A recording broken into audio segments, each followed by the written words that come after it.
Lions Rock Productions. This is Jay Moore. This is Greg Cruz. This is Bryce Vine. This is Dexter from The Offspring. This is Nathan This East. is Sebastian Younger. This is Daryl This is Stuart Copeland. This is Mick Gillette. This is Andy Summit. This is Dr. Bob Greenberg. This is Gabby Reese. This is Rob Bell. Hey, this is John Leon Guerrero. Hey, and this is Pete A. Turner. This is Brian Keating, professor of astrophysics at the University of California, San Diego, and author of Losing the Nobel Prize, a story of cosmology, ambition, and the perils of science's highest honor. I'm pleased to be on the Break It Down Show. And now, the Break It Down Show with John Leon Guerrero and Pete A. Turner. Yeah, this is cool. You've been on before. We talked about the book, and we had Phil on as a co-host, and at least Phil and I sat poolside when we recorded, which is always nice. Yeah, it's envious. Yeah, and you set us up with a bunch of other guests, Dr. Stefan Alexander. Yeah. We had Robert De Laurentiis. I recorded with Bernie Taylor last night. That show won't even be out yet by the time this one comes out. Oh, wow. Okay. Yeah. You get double duty. Wow. Yeah, so it's awesome, and I appreciate you giving us all of these access to all these incredible people. I wanted to bring you back for a couple of reasons. One, obviously to hype the book and everything, because you talk about some important things. But I'm also always struck by, we can talk about the Kardashians. We certainly could talk about Donald Trump and whatever craziness is going on with Russians and everything. But people can't speak intelligently to the intelligent people around us who are doing incredible Nobel-grade work. And then you're going to say, yeah, hold on, though. The Nobel Prize has its problems. That's right.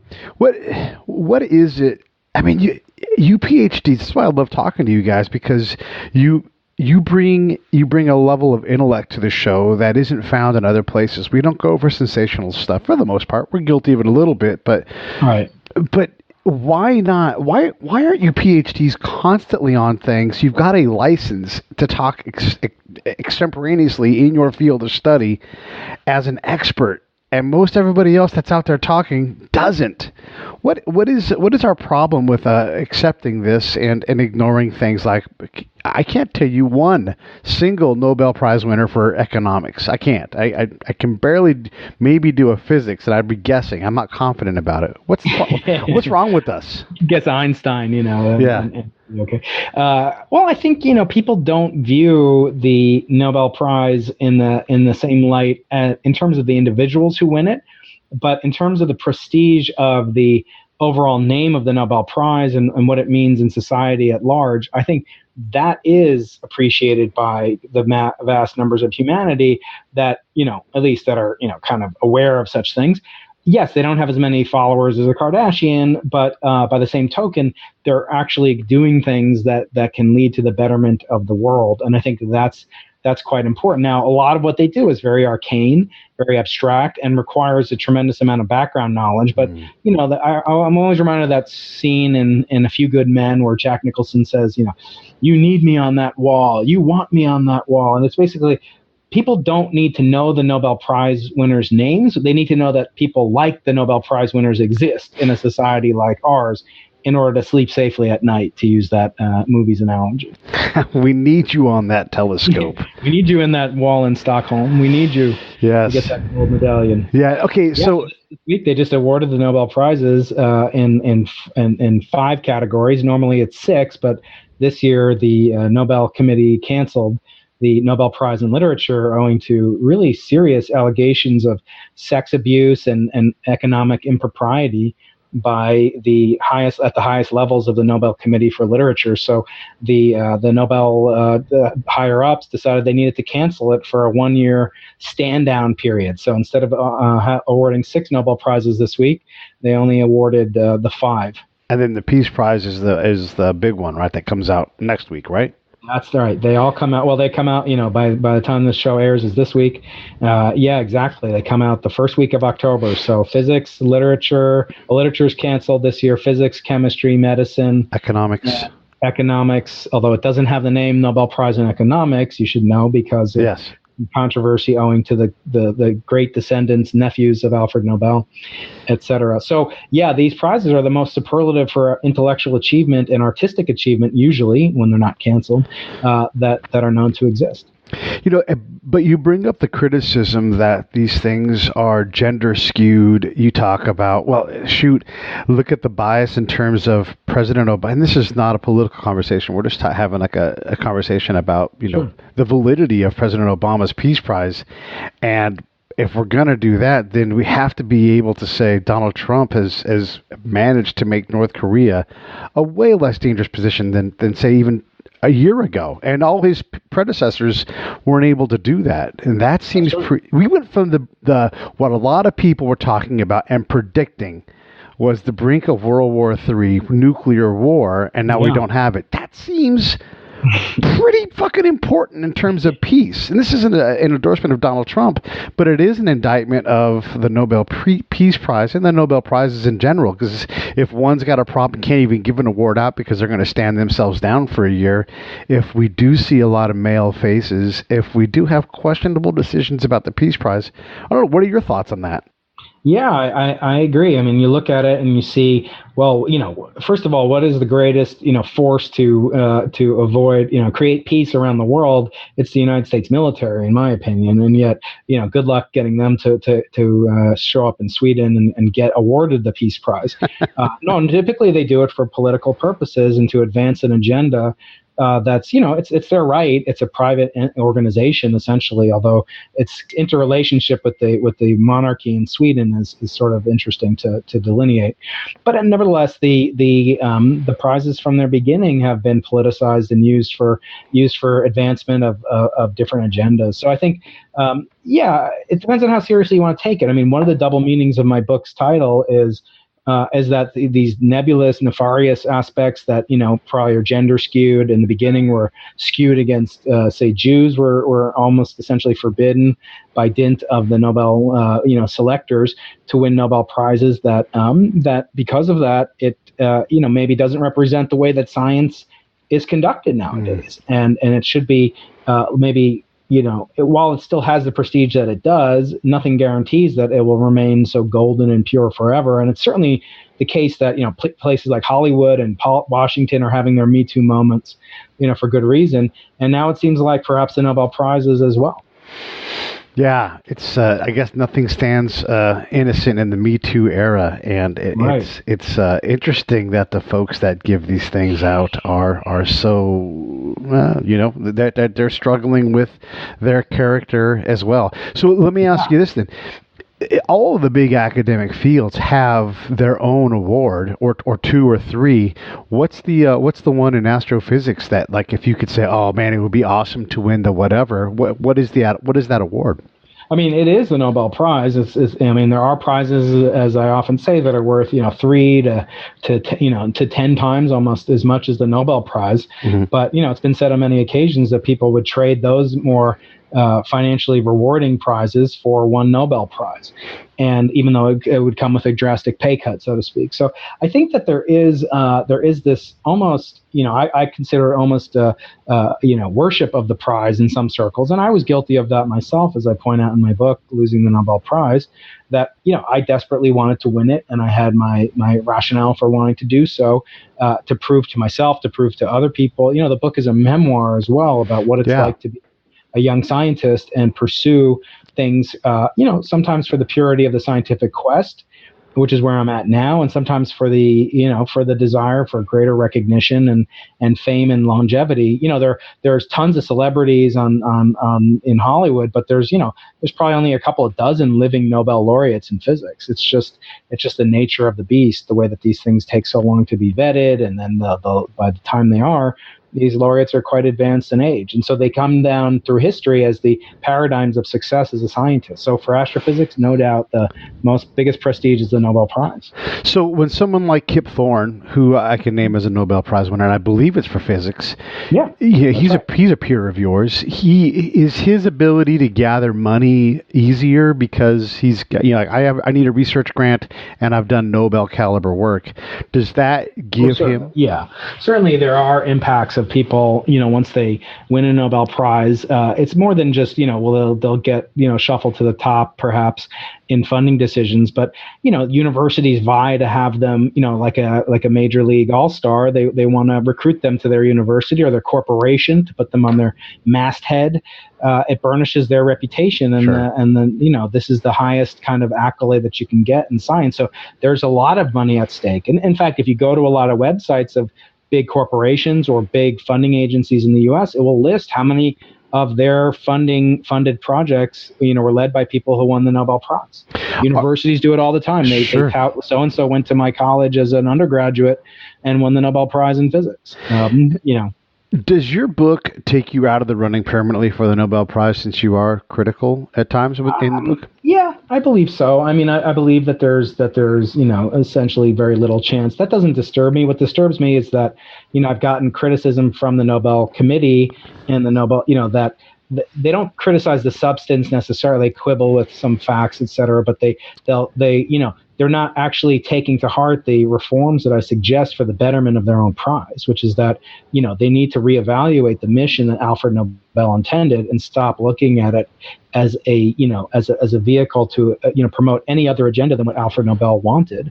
Because that's what an estate attorney would say when they looked at the will of Alfred Nobel. They'd say, how well are you prosecuting executing the will of the decedent? And in this case, I claim that there's at least 5 ways that they could change the prize to make it better.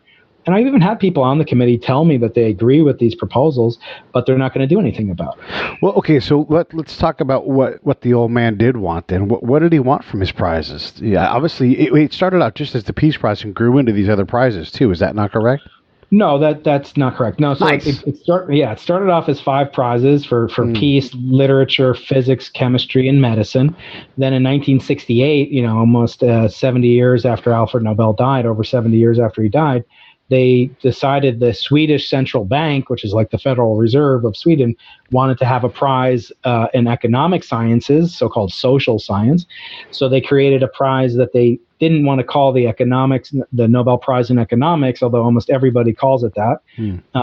Instead, they named it the Swedish Central Bank Prize in honor of Alfred Nobel, or Nobel Memorial Prize, whatever. This prize was immediately objected to by the Nobel family. Alfred had no children, never married, so he left almost all of his money to the Nobel Prize, but he did have nephews, and they had children, and those children's children, grandnephews, they actually initiated complaints to the Nobel Committee that they remove the name and the association with Alfred Nobel because he would never have approved of the agenda of the Nobel Prize in his memory that's given in economics. They felt it was, and still is, being used for political purposes. When you see it won by certain individuals, their contributions to what Alfred Nobel wanted, which is the greatest benefit to mankind, Peter Nobel and his siblings, etc., deemed that was not an appropriate use of the name of Nobel. So they've continued to be unhappy with the continuing use of it. Okay, so the Nobel Prize, say for literature, I can see that being used for some political purpose. Maybe you put someone forward from a certain political lean, and I don't know. Let's just say Noam Chomsky. I don't even know if Noam's won or not, but he writes very specific.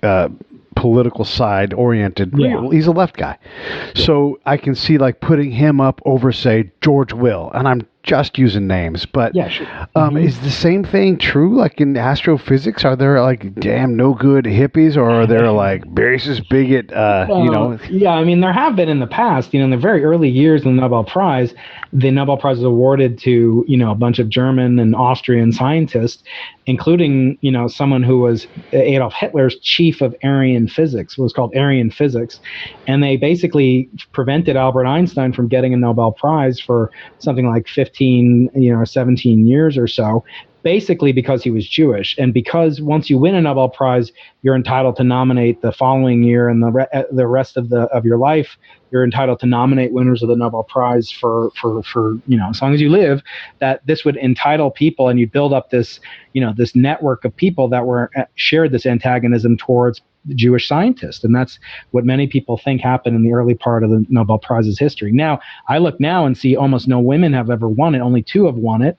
One was given it after, her husband basically complained that he didn't want to accept it if she didn't get it, Marie Curie.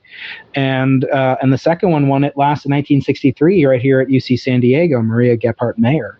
And so in the intervening 54 years, it'll be 54 years. This past year was 54 years after the last woman won it in physics, and they're way more. So that's under 1% of all Nobel Prize winners have been women in physics, and that's way lower than the representation of women in physics. So what's going on there? I mean, I can't prove anything, but if they want to do a better job, they could easily go back and rectify the mistakes that the past committees have made, where they gave awards that were given to men for discoveries that women played a tremendous role within.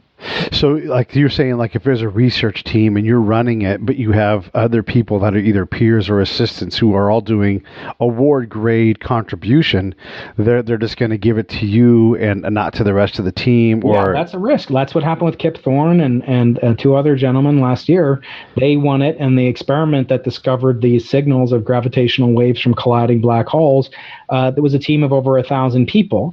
Now, you might argue that you could take one person away from that, and maybe it wouldn't affect the contribution of the experiment and success. But could you take away 997 of those people? And still have right. Yeah. Wow. So the question of how do you, and the Peace Prize is not forbidden. So the Nobel Prize in Physics can only go to 3 people, but there's no such restriction for the Nobel Prize in Peace. So, and that was part of Alfred Nobel's original stipulated prizes, unlike the Economics Prize, for example.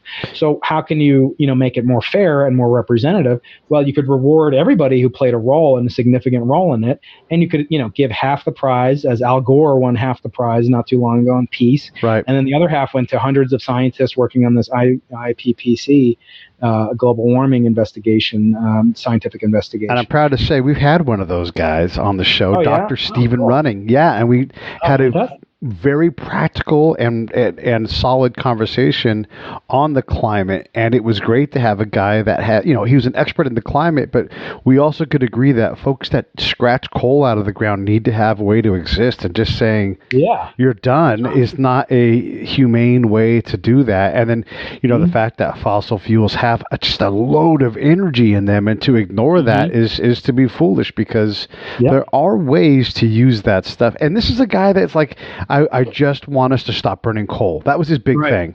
Like, let's go ahead and grab the petroleum out of the earth, but let's just stop burning coal. And I was like, I can get my head around that. And there's a lot of people that are angry that he's got a part of the Peace Prize, and they say, no, he doesn't. Like, well, I don't know. Yeah, he does. I mean, he's got a note from the folks.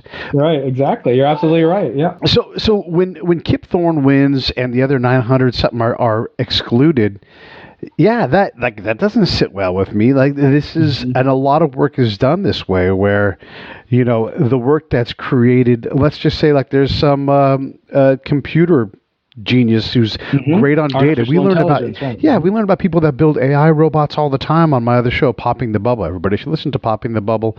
But that guy, that person makes it possible for the person who does the astrophysics to do things. I recall when Cal, this is like late 90s, when they're like, if you guys would give us access to your computer crunching power, we're gonna put out this astrophysics problem that we're gonna put a lot of computers working on. You could literally link into their network, and then in your computer's downtime, it would help them solve problems. I mean, in theory, me sitting there in Crystal Lake, Illinois, I could win a piece of the Nobel Prize. Right. Yeah, exactly. Well, that's sort of the dream of people in science, that you could actually achieve this great discoveries can come from a single person, and serendipitously, as I point out in my book. That's one way of removing this confirmation bias or authority bias, which are natural human biases that all of us have, and even scientists as well. When you think about the people that deserve to have won, and sometimes it's just a hard choice, we'll go ahead and allow for the Nobel to say, hey, there's no bad choice here. We picked choice 3. But who are some of the people, or what are some of the discoveries that have happened in the recent past in your field that you're just like, it's unfair that these guys don't have more recognition, because their discovery is gigantic? This episode of the Break It Down Show is brought to you by Lions Rock Productions. That's us. We publish, evaluate, and develop podcasts just like this one, consult others to build their own, and create associated content and content marketing strategies. So if you're launching or expanding your social media presence, your business or your personal brand, or if you just want to take your media presence to the next level, reach out to us on Twitter at Pete A. Turner or at JohnLG69 at the Break It Down Show. There's 1,000 ways to get a hold of us. Now enjoy the show. Discovery is gigantic. Oh, there's tremendous. I mean, for example, Vera Rubin discovered dark matter, is widely credited with discovering the, incontrovertible evidence for the matter that dominates over what we're made up of, protons and neutrons and croutons. She discovered this dark matter signature, and she unfortunately went to her grave on Christmas Day 2016 without winning a Nobel Prize, despite, three other people, all friends of mine, winning the Nobel Prize for discovering dark energy, which we know even less about and perhaps have even less understanding of than dark matter, which she discovered. So, why is that? Is it because they're men? Is it? I don't know. I can't say for sure. That was a huge one. And it's also demoralizing when, women see all these women like Jocelyn Bell, who discovered pulsars, or Rosalind Franklin, who discovered DNA, and they all lost their own Nobel Prizes, much more serious contenders than I ever was. And they have not been given the due that they deserve. And worse yet, there's nothing that prevents them from getting it. It's just some rule that they made up in the committee for purposes that are inscrutable, because their rules are mostly kept sealed for decades. Actually, for 50 years, the nominators and who gets nominated is sealed. So we won't know who is nominated, that I was a nominator and who I nominated until the year 2066.